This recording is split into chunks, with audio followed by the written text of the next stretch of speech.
DCC bank ಅಧ್ಯಕ್ಷ ಅಣ್ಣಾ ಸಾಹೇಬ್ ಜೊಲ್ಲೆ ಹೇಳಿಕೆಯನ್ನು ತಪ್ಪಾಗಿ ಅರ್ಥೈಸಲಾಗಿದೆ. ಬಿಡಿಸಿಸಿ ಬ್ಯಾಂಕ್ಗೆ ಲಾಭವಾಗಲಿ ನಷ್ಟವಾಗಲಿ ರೈತರಿಗೆ ಮಾತ್ರ ಆರ್ಬಿಐ ನಬಾರ್ಡ್ ನಿರ್ದೇಶನದಂತೆ ಸಾಲವನ್ನು ನೀಡಲೇಬೇಕೆಂದು ಲೋಕೋಪಯೋಗಿ ಇಲಾಖೆ ಹಾಗೂ ಜಿಲ್ಲಾ ಉಸ್ತುವಾರಿ ಸಚಿವ ಸತೀಶ್ ಜಾರಕಿಹೊಳಿ ಅವರು ಹೇಳಿದರು. ನಗರದ ಜಿಲ್ಲಾಧಿಕಾರಿ ಕಚೇರಿಯಲ್ಲಿ ಮಾಧ್ಯಮದವರೊಂದಿಗೆ ಮಾತನಾಡಿದ ಅವರು, ಬಿಡಿಸಿಸಿ ಬ್ಯಾಂಕ್ ರೈತರ ಬ್ಯಾಂಕ್ನಿಂದ ರೈತರಿಗೆ ಸಾಲ ನೀಡಲೇಬೇಕು.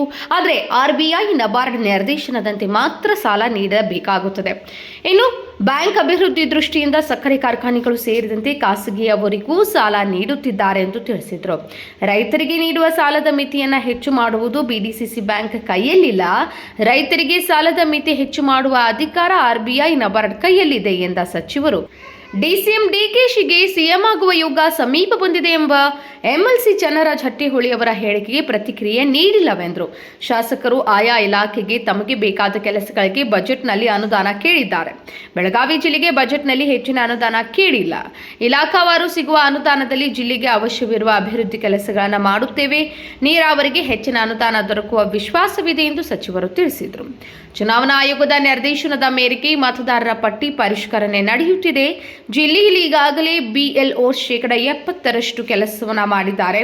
ಬಿಎಲ್ಒಗಳೇ ಮನೆ ಮನೆಗೆ ತೆರಳಿ ಜನರಿಗೆ ಈ ಕುರಿತು ಜಾಗೃತಿ ನೀಡುತ್ತಿದ್ದಾರೆ. ಇನ್ನು ಖಾನಾಪುರದಲ್ಲಿ ಹಕ್ಕಿಪಿಕ್ಕಿ ಜನರಿಗೆ ಏಕೆ ಮತದಾನದ ಹಕ್ಕು ನೀಡಿಲ್ಲವೆಂದು ಜಿಲ್ಲಾಧಿಕಾರಿಗಳಿಗೆ ಪರಿಶೀಲಿಸಲು ಸೂಚಿಸುತ್ತೇನೆ. ಜಿಲ್ಲೆಯಲ್ಲಿ ನಡೆಯುತ್ತಿರುವ ಮತದಾರರ ಪಟ್ಟಿ ಪರಿಷ್ಕರಣೆಯಲ್ಲಿ ಯಾವುದೇ ಹೆಸರುಗಳನ್ನು ತೆಗೆದಿಲ್ಲ. ಹೆಸರು ತೆಗೆಯಲು ಇನ್ನೂ ನಿರ್ದೇಶನ ನೀಡಿಲ್ಲ. ಮತದಾರರ ಪಟ್ಟಿ ಪರಿಷ್ಕರಣೆ ಕಾರ್ಯ 2028ರವರೆಗೆ ನಡೆಯಲಿ ಎಂದರು. ಹಂಗೆ ಹೇಳಿಲ್ಲ, ಲಿಮಿಟ್ ಇದೆ. ಅದಕ್ಕೊಂದು ಆ ಲಿಮಿಟ್ ವರೆಗೆ ನಾವು ಕೊಡೋಣ, ಕೊಟ್ಟ ಬ್ಯಾಂಕ್ ಕಮರ್ಷಿಯಲ್ ಕೊಡೋಣ. ಬೇರೆ ಬ್ಯಾಂಕ್ ಎಲ್ಲ ಕಮರ್ಷಿಯಲ್ ಕೊಡ್ತಾರ ಅವ್ರು ಹೇಳಿದ ಉದ್ದೇಶ ನನಗೆ ಗೊತ್ತಿದ್ದವ್ರಿಗೆ. ಅವ್ರಿಗೆ ಗೈಡ್ಲೈನ್ಸ್ ಇದೆ. RBI ದವರು ನಬಾರ್ಡ್ದವರು ಗೈಡ್ಲೈನ್ಸ್ ಕೊಟ್ಟಿರ್ತಾರೆ, ಇಷ್ಟು ನೀವು ಕೊಡ್ಲೇಬೇಕು ರೈತರಿಗೆ. ಅದು ಕೊಟ್ಟ ಮ್ಯಾಗೆ ಉಳಿದಿದ್ದು ಈಗ ಹೆಂಗಾರ ಆಲ್ರೆಡಿ ಕೊಡ್ತಾ ಇದಾರೆ. ಬೇರೆ ಬೇರೆ ಶುಗರ್ ಫ್ಯಾಕ್ಟ್ರಿ ಕೊಡ್ತಾರ, ಮೆಡಿಕಲ್ ಕಾಲೇಜ್ ಕೊಟ್ಟಿದ್ದಾರೆ, ಹೋಟೆಲ್ ಕೊಟ್ಟಿದ್ದಾರೆ, ಮಾಲ್ ಕೊಟ್ಟಿದ್ದಾರೆ, ಮತ್ತೆ ಇನ್ನೊಂದು ಇಂಡಸ್ಟ್ರಿ ಕೊಟ್ಟಿದ್ದಾರೆ. ಸೊ ಅವ್ರು ಹೇಳುವಂತ ಉದ್ದೇಶ ರೈತರಿಗೆ ಎಷ್ಟು ನಮಗ್ ಕೋಟ ಇದೆ ಅಷ್ಟು ಕೊಡೋಣ ಅಷ್ಟೇ. ಯಾಕಂದ್ರೆ ಅವರು ಹೆಚ್ಚಿಗೆ ಕೊಡ್ಲಿಕ್ಕೆ ಆಗೋಲ್ಲ. ಒಂದ್ ರೈತರಿಗೆ ಇಷ್ಟು ಕೊಡಬೇಕಂತ RBI ಗೈಡ್ಲೈನ್ಸ್ ಇದೆ, ನಬಾರ್ಡ್ಸ್ ಗೈಡ್ಲೈನ್ಸ್ ಇದೆ, ಅಷ್ಟು ಕೊಡ್ತಾರೆ, ಕೊಡ್ಲೇಬೇಕು. ಯಾಕಂದ್ರೆ ರೈತರ ಬ್ಯಾಂಕ್ ಅದು. ರೈತರಿಗೆ ಕೊಟ್ರೆ ಲಾಸ್ ಅಂತ ಹೇಳಿ ಲಾಸ್ ಆದ್ರೂ ಕೊಡಬೇಕ, ಲಾಸ್ ಇಲ್ಲಕ್ಕೂ ಕೊಡಬೇಕು. ಯಾಕಂದ್ರೆ ರೈತರದ್ದು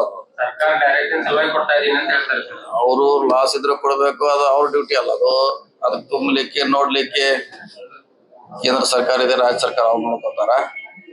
ಅಷ್ಟು ಕೊಟ್ಟ ಮ್ಯಾಗ ನಾವು ಬೇರೆ ಕೊಡೋಣ ಅಂತ ಹೇಳಿರ್ಬೇಕಂತ ನನ್ನ ಭಾವನೆ. ಲಾಸ್ ಆದ್ರೂ ಕೊಡ್ಬೇಕಂದ್ರೆ ಅದೇನು ಪ್ರಶ್ನೆ ಇಲ್ಲ. ಸಾಲ ಮಿತಿಯನ್ನ ಹೆಚ್ಚು ಮಾಡ್ಬೇಕು, 1 ಲಕ್ಷ ಅದಲ್ಲ, ಅದು ಅಲ್ಲಿ ಕೇಳ್ಬೇಕು. RBI ನಬಾರ್ಡ್ದವರು ಹೆಚ್ಚು ಮಾಡ್ಬೇಕು. ಇವ್ರು ಮ್ಯಾಪಿಂಗ್ ನೋಟ್ ಹೊಸ ಎಲೆಕ್ಷನ್ ಕಮಿಷನ್ ಗೈಡ್ಲೈನ್ಸ್ ಪ್ರಕಾರ 2-3 ಕ್ಯಾಟಗರಿ ಕೊಟ್ಟಿದಾರ. ಈಗ ಸದ್ಯ ಮ್ಯಾಪಿಂಗ್ ಮಾಡ್ತಿದಾರ. ಮ್ಯಾಪಿಂಗ್ ಅಂದ್ರೆ ಈಗ ಯಾರು ಅವರು 2002ರಲ್ಲಿ ಯಾರಿದ್ದಾರ ಅವ್ರು ಕಂಟಿನ್ಯೂ ಆಗ್ತಾರ. ಇಲ್ದವ್ರು ದಾಖಲೆ ಕೇಳ್ತಾರ.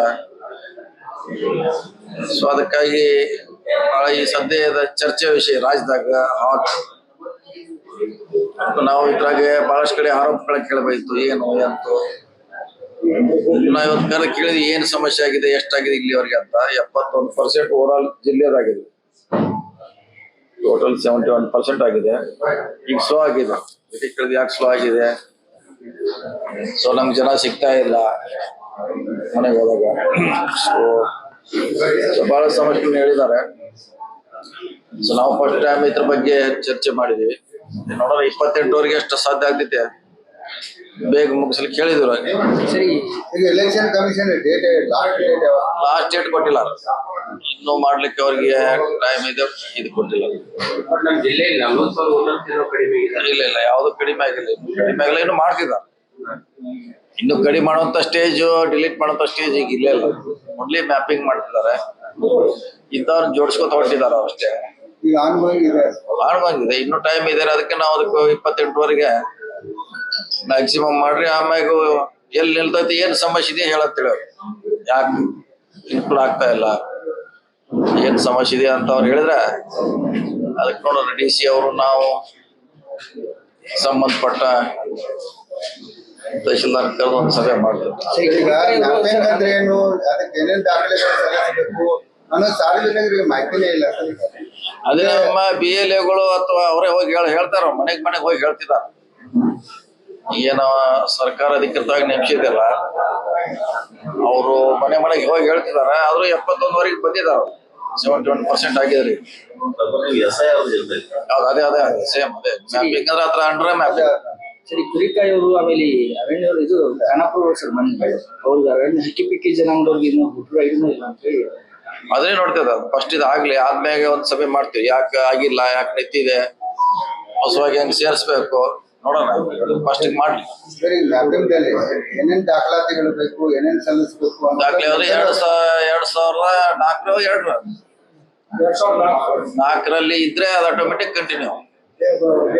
ಒಬ್ರು ಬರ್ತ್ ಸರ್ಟಿಫಿಕೇಟ್ ಹುಡುಕಾಡ್ತಾ ಇದ್ದಾರೆ, ಒಬ್ರು LC ಹುಡುಕಾಡ್ತಾ ಇದ್ದಾರೆ, ಒಬ್ರು ಮ್ಯಾರೇಜ್ ಸರ್ಟಿಫಿಕೇಟ್. ನಂತರ ಅದು ಪರ್ಟಿಕ್ಯುಲರ್ ಆಗಿ ಏನ್ ಬೇಕು ಅನ್ನೋದು. ಅದೇ ಆದ ನಂತರದೇನೆ ಸಮಸ್ಯೆ ಆಗಿದೆ. 2002ವರೆಗೆ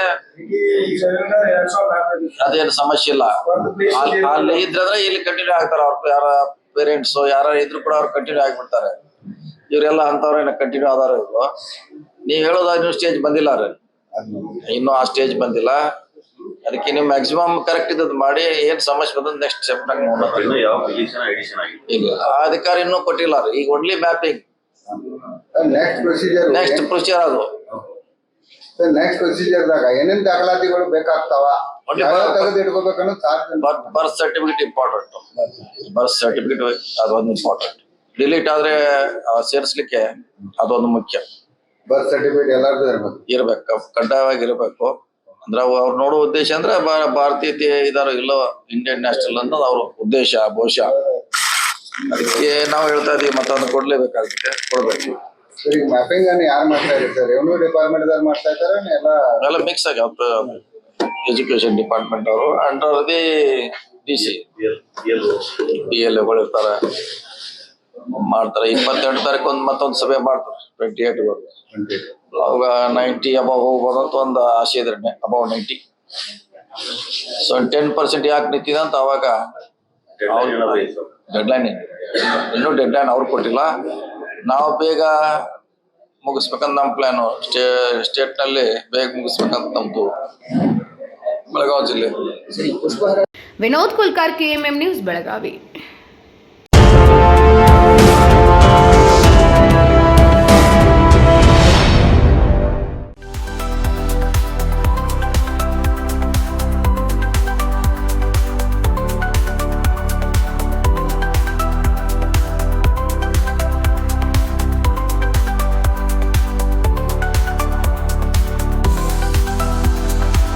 आदर्श ड्रेस सर्कल केवल पुरुषों के लिए लाए हैं ब्रांडेड शर्ट्स, टी-शर्ट्स और जीन्स की नवीनतम रेंज। आदर्श ड्रेस सर्कल, खड़े बाजार, बेलगावी।